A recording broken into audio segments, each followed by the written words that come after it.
Ето готово. Така. Дискриминацията поставена в крайно ляво положение. Фолио алуминиево от цигари 8 микрона. Като реда ни е включен бе. Тъй, както ли?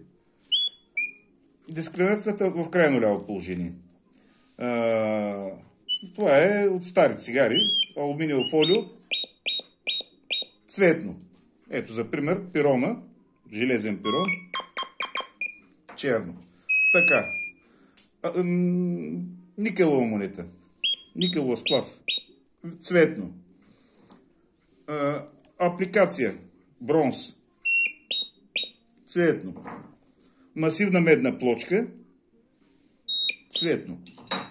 А ако се сложи дискриминацията, примерно и тук някъде, фолиото почва да отговаря като черно. Отхвърля го. Ето както пирона. Така. Масивната мед си е цветна, масивният бронз си е цветен. А ако го дам, примерно, тук, някъде тук би трябвало да изчисти вече, да даде като черна, да изчисти никеловата монета.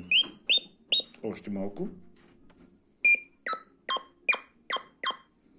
Нали.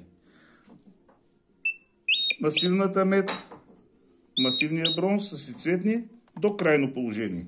Ето. А желязото, фолиото,